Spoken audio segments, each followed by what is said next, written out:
السلام علیکم ناظرین، میں محمد اسلم حسین سیاست کی خبروں میں آپ سب کا استقبال کرتا ہوں۔ وزیر فائنانس نرملا سیتارمن نے اعتراف کیا ہے کہ پیٹرول اور ڈیزل کی قیمتوں میں اضافے کی وجہ سے صارفین کو پریشانی کا سامنا کرنا پڑا ہے۔ تاہم انہوں نے کہا کہ اس بوجھ کو کم کرنے کے لیے ٹیکسز میں کمی مرکز اور ریاستی حکومتوں کی جانب سے مشترکہ طور پر کی جانی چاہیے۔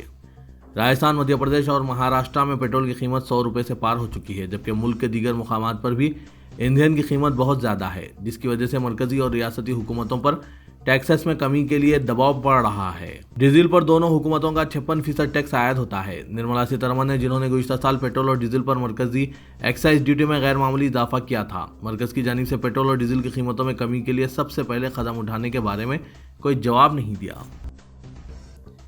دہلی ہائی کورٹ نے نظام الدین میں واقع تبلیغی مرکز کی کشادگی کے معاملے پر سماعت کرتے ہوئے موقف رپورٹ داخل کرنے کے لیے مرکزی حکومت اور دہلی حکومت کو مزید وقت دیتے ہوئے معاملے کی سماعت کے لیے اگلی تاریخ 24 مارچ مقرر کی ہے۔ یہ اطلاع دہلی وقف بورڈ نے جاری ایک اعلامیہ میں دی ہے۔ بحث کی شروعات میں ہی سالیسیٹر جنرل تشار مہتا کے دفتر سے حاضر ہوئے وکیل نے عدالت سے مزید وقت طلب کیا۔ قبل ازیں وقف بورڈ کے وکیل نے عدالت کو بتایا کہ انہیں موقف رپورٹ موصول نہیں ہوئی ہے۔ مغربی بنگال اسمبلی انتخابات کے لیے امیدواروں کے نام کا اعلان کرتے ہوئے وزیر اعلیٰ ممتا بنرجی نے اعلان کیا کہ وہ اپنے روایتی اسمبلی حلقے سے انتخاب نہیں لڑیں گی، بلکہ نندی گرام سے انتخاب لڑیں گی اور بھوانی پور سے ریاستی وزیر شوبھن دیپ اپادھیائے انتخاب لڑیں گے۔ ممتا بنرجی نے 291 امیدواروں کی فہرست جاری کر دی ہے۔ ٹی ایم سی کی فہرست میں کم از کم 100 چہرے ایسے ہیں جنہیں پہلی مرتبہ موقع فراہم کیا جا رہا ہے۔ ٹی ایم سی پہلی پارٹی ہے جس کی جانب سے امیدواروں کے ناموں کا اعلان کیا گیا ہے۔ ان میں 50 خواتین اور 42 مسلم امیدوار بھی شامل ہیں۔ ہندوستان میں مسلمانوں کو بلی کا بکرا بنانے، حکومت کے خلاف آواز اٹھانے والوں کو غدار قرار دینے اور دیگر موضوعات پر امریکی تھنک ٹینک کی رپورٹ میں مودی حکومت پر شدید تنقید کی گئی تھی، جس پر شدید ردعمل ظاہر کرتے ہوئے مودی حکومت نے کہا کہ یہ رپورٹ غیر درست اور غلط بیانی پر مبنی ہے۔ اس رپورٹ پر چراغ پا دکھائی مودی حکومت نے کہا کہ ہندوستان کو آزاد ملک کے بجائے جزوی آزادی والا ملک قرار دیا گیا ہے، اس سے ہندوستان کو بدنام کرنے کی کوشش ہے۔ رپورٹ پر جواب دیتے ہوئے وزارت اطلاعات و نشریات نے ہندوستان کے وفاقی ڈھانچے کا حوالہ دیا، جہاں آزادانہ و منصفانہ انتخابات ہوتے ہیں اور مختلف پارٹیوں کی حکومت ہوتی ہے۔ اس سے ظاہر ہوتا ہے کہ ہندوستان ایک متحد جمہوری ملک ہے۔ Freedom in the world report کے مطابق واشنگٹن کی ایک تنظیم نے لکھا تھا کہ ہندوستان میں مسلمانوں کے خلاف مبینہ طور پر امتیاز بڑھتا جا رہا ہے۔ بنگال انتخابات کے تناظر میں بنگال میں بڑے رہنماؤں کے دورے جاری ہے۔ اس سلسلے میں 7 مارچ ایک بڑی تاریخ ثابت ہوگی جب وزیر اعظم نریندر مودی کولکتہ کے تاریخی پریڈ گراؤنڈ میں ایک بڑی ریلی کریں گے۔ اس ریلی میں بی سی سی آئی کے صدر سورو گنگولی ممکنہ طور پر بی جے پی میں شامل ہوں گے۔ پارٹی کے معتمد و مقرب ذرائع نے ہندی روزنامہ دینک بھاسکر سے گفتگو میں اس کی تصدیق کی۔ پارٹی ذرائع کے مطابق اس دن بنگال کی کئی ساری مشہور شخصیات بشمول سورو اور متھن چکرورتی جیسے لوگ بی جے پی میں شامل ہوں گے۔ معروف شاعر جاوید اختر کی شکایت پر بالی ووڈ اداکارہ کنگنا رناوت کے قابل ضمانت وارنٹ گرفتاری جاری کر دیے گئے ہیں۔ جاوید اختر نے کنگنا کے خلاف حد تک عزت کا دعویٰ دائر کر رکھا ہے، جس کے بعد ممبئی کورٹ نے اداکارہ کو طلب کیا تھا۔ تاہم گزشتہ روز وہ عدالت میں پیش نہیں ہوئی، جس کے بعد عدالت نے وارنٹ جاری کر دیا۔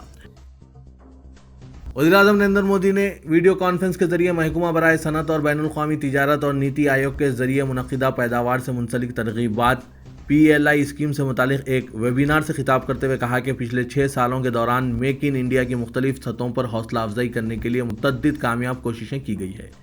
انہوں نے مینوفیکچرنگ کو فروغ دینے کے لیے رفتار اور پیمانے میں اضافہ کرنے میں ایک بڑی چھلانگ لگانے کی ضرورت پر زور دیا۔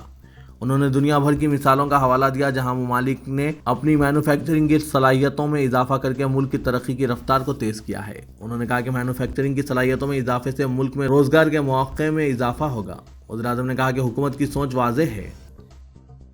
نیشنل کانفرنس کے صدر و رکن پارلیمان ڈاکٹر فاروق عبداللہ نے انفورسمنٹ ڈائریکٹریٹ کے ایک حکم نامے جس کے تحت ان کی 12 کروڑ روپے مالیت کی پراپرٹی اٹیچ کی گئی ہے، اس کے خلاف جموں کشمیر ہائی کورٹ کا دروازہ کھٹکھٹایا ہے۔ وزارت کے انفورسمنٹ ڈائریکٹریٹ نے گزشتہ سال دسمبر میں جموں کشمیر کرکٹ ایسوسی ایشن میں سامنے آئے کروڑوں روپے مالیت کے اسکینڈل کیس کے سلسلے میں فاروق عبداللہ، جو جموں کشمیر کرکٹ ایسوسی ایشن کے سابق صدر ہیں، ان کی تقریباً 12 کروڑ روپے کی پراپرٹی اٹیچ کی ہے۔ فاروق عبداللہ نے جموں کشمیر ہائی کورٹ میں ایک درخواست دائر کی جس میں ان کا کہنا ہے کہ ای ڈی ان کی موروثی اور خاندانی پراپرٹی کو غیر قانونی طور پر اٹیچ کیا ہے۔ اعتدال پسند حریت کانفرنس کے صدر نشین میر واعظ مولوی عمر فاروق مسلسل گھر میں نظر بند ہے، جس کی وجہ سے وہ لگاتار 22ویں ہفتے پائن شہر کے نوہیٹا میں واقع تاریخی جامع مسجد میں اپنا معمول کا جمعہ خطبہ نہیں دے سکے۔ حریت کانفرنس کے ایک ترجمان نے اپنے ایک بیان میں یہ بات کہی۔ قبل ازیں بعض میڈیا رپورٹس میں گزشتہ 1-2 دنوں سے میر واعظ عمر فاروق کی نظر بندی ختم ہونے کے حوالے سے کہا جا رہا تھا کہ انہیں 20 ماہ بعد رہا کیا گیا ہے۔ تاہم جمعے کو جب میر واعظ کو مبینہ طور پر اپنی رہائش گاہ سے باہر جانے کی اجازت نہیں دی گئی تو تاریخی جامع مسجد میں ان کے خطبے کو سننے کے لیے آئے سینکڑوں نمازیوں نے شدید نعرے بازی کی اور نماز جمعہ کی ادائیگی کے بعد باہر احتجاج بھی درج کیا۔ اس دوران چند احتجاجی نوجوانوں نے وہاں پہلے سے موجود سیکورٹی فورسز پر سنگباری کی، جنہیں منتشر کرنے کے لیے آنسو گیس کے گولوں کا استعمال کیا گیا۔ عالمی سطح پر اسلامی دہشت گردی کا ہوا کھڑا کرتے ہوئے اسلام دشمن ممالک نے اپنے ناپاک عزائم کو بروئے کار لایا ہے۔ مسلم ممالک کے علاوہ جن ملکوں میں مسلمان رہتے ہیں وہاں انہیں اسلامی دہشت گردی کے حوالے سے نشانہ بنایا جا رہا ہے۔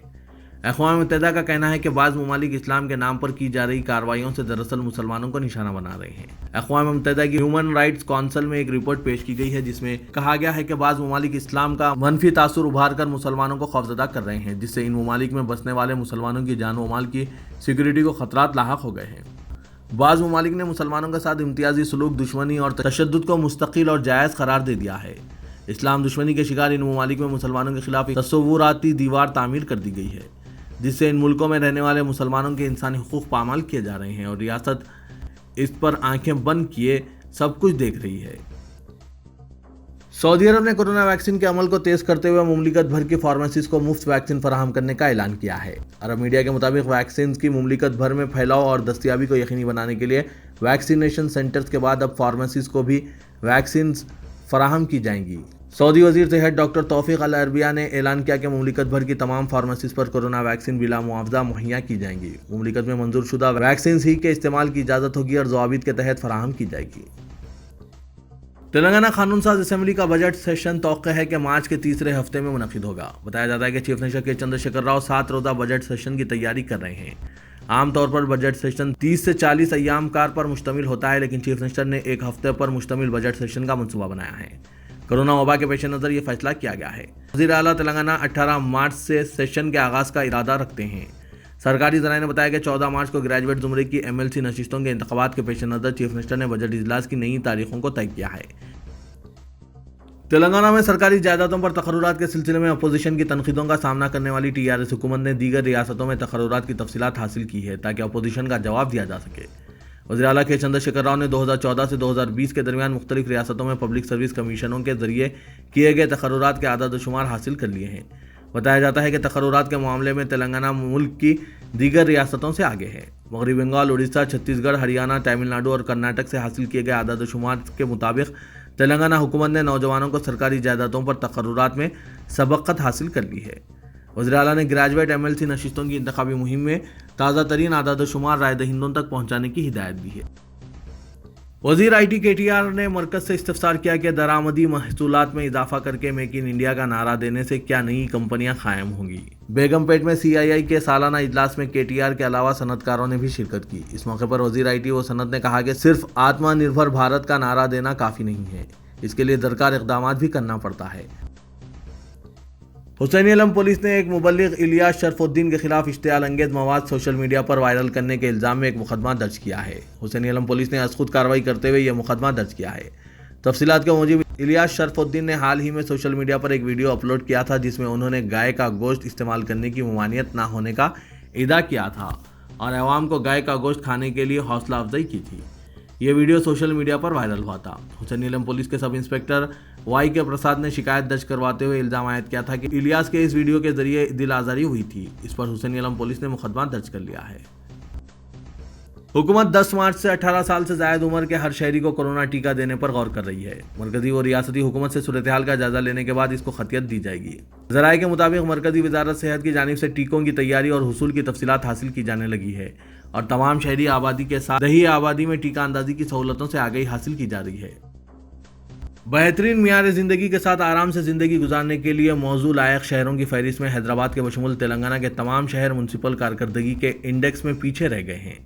مرکز کی جانب سے جاری کردہ ایزی آف لیونگ کی فہرست میں 2020 میں صرف 55.4 اسکور کے ساتھ حیدرآباد کو 24واں مقام حاصل ہوا، جبکہ منسپل کی کارکردگی 49 اسکور کے ساتھ 17واں مقام حاصل ہوا۔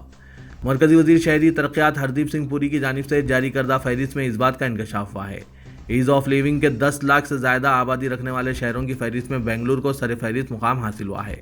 پونا اس مرتبہ دوسرے مقام پر گھٹ گیا ہے۔ تیسرے مقام پر احمد آباد، چوتھے مقام پر چنئی اور پانچواں مقام سورت کو حاصل ہوا ہے۔ ماہ مقدس رمضان المبارک کے دوران تاریخی مکہ مسجد اور شاہی مسجد میں روزے داروں اور مصلیوں کے لیے بہتر سہولتوں کی فراہمی کا فیصلہ کیا گیا۔ رمضان المبارک کے پیش نظر دونوں مساجد کے لیے ضروری انتظامات اور درکار اشیاء کی خریدی کا جائزہ لینے کے لیے محکمہ اقلیتی بہبود نے کمیٹی تشکیل دی ہے۔ ڈاکٹر CEDM پروفیسر S شکور کی صدارت میں قائم کی گئی اس کمیٹی میں district minority welfare officer, directorate of minority welfare کے علاوہ دونوں مساجد کے عہدیدار شامل ہیں۔ کمیٹی نے آج دونوں مساجد کا معائنہ کرتے ہوئے انتظامات کا جائزہ لیا۔ Hyderabad metropolitan water supply and sewerage board کی جانب سے اطلاع دی گئی ہے کہ پیر 8 مارچ کو شہر کے بعض علاقوں میں پانی کی سربراہی نہیں ہوگی۔ دریائے کرشنا کے پہلے، دوسرے اور تیسرے مرحلے کے ذخائر آب کے تحت پانی کی سربراہی نہ ہونے کی وجہ سے جو علاقوں میں پانی سربراہ نہیں ہوگا ان میں سنتوش نگر، وینے نگر، سعید آباد، آسمان گڑھ، یاقوت پورہ، محبوب مینشن، نارائن گڑہ، بگل کنٹا، ایڈکمیٹ، چلکل گڑہ، ریاست Nagar, Aliabad, Miralam, BN Reddy Nagar, auto Nagar, Vanasthalipuram, Maruti Nagar, Nacharam, Boduppal, Tarnaka, Lalapet, Marredpally cantonment, Prakash Nagar, Balapur, Maisaram, Saheb Nagar, Mylardevpally, Bandlaguda, golden heights, Rajendra Nagar 9 number, Allabanda, Gandamguda, Asif Nagar, Prashant Nagar, Madhapur اور شیخ پیٹ کے ذخائر آب شامل ہیں۔ واٹر ورکس نے صارفین سے خواہش کی ہے کہ وہ پیر کو پانی کی پریشانی سے بچنے کے لیے بچت کے ساتھ پانی استعمال کریں۔ حال ہی میں دبئی سے واپس جگتیال سے تعلق رکھنے والے 2 افراد کورونا کی نئی شکل سے متاثر ہو گئے ہیں۔ ضلعی صحت کے عہدیداروں نے فوری طور پر ان کو کل شام نمس ہاسپٹل گچی بالی منتقل کر دیا۔ یہ دونوں 25 فروری کو شمشاباد ایئرپورٹ پر پہنچے تھے، جس کے بعد ان کے کووڈ-19 کے معائنے کیے گئے۔ کرناٹک کے ضلع بیجاپور میں اسدالدین اویسی، صدر کل ہند مجلس اتحاد المسلمین و رکن پارلیمنٹ حیدرآباد کے جلسے کو روکنے کے لیے ڈپٹی کمشنر ضلع بیجاپور کی جانب سے جاری کردہ ایک نوٹس کرناٹک پولیس کی جانب سے حیدرآباد میں دارالسلام میں مجلس کے رکن قانون ساز کونسل مرزا ریاض الحسن آفنڈی کے حوالے کی گئی۔ کرناٹک پولیس کے ایک ملازم نے یہ نوٹس مجلسی رکن کونسل آفنڈی اور اویسی کے شخصی مددگار سید مشتاق احمد کے حوالے کی، جس میں یہ کہا گیا ہے کہ اسدالدین اویسی آئندہ 7 دن تک بیجاپور میں نہیں جا سکتے۔ اس نوٹس کی اجرائی پر مجلسی رکن کونسل نے احتجاج درج کرواتے ہوئے کہا کہ ہندوستان ایک آزاد ملک ہے اور اس ملک میں تمام شہریوں کو اس بات کی آزادی حاصل ہے کہ وہ ملک کے کسی بھی حصے میں جا سکتے ہیں اور اظہار خیال بھی کر سکتے ہیں۔ رکن پارلیمنٹ حیدرآباد و صدر آل انڈیا مجلس اتحاد المسلمین اسدالدین اویسی نے وشاکھاپٹنم اسٹیل پلانٹ کو خانگیانے کے مرکزی حکومت کے اقدام کی مخالفت کرتے ہوئے آج آندھرا پردیش کے کرنول میں مرکز کے اقدام کے خلاف منعقدہ کل جماعتی احتجاج میں شرکت کرتے ہوئے ان جماعتوں کے ساتھ اظہار یگانگت کیا اور کہا کہ وہ اس مہم میں ان جماعتوں کے ساتھ کھڑے ہیں اور پارلیمنٹ کے مجوزہ اجلاس میں وہ اس مسئلے کو اٹھائیں گے۔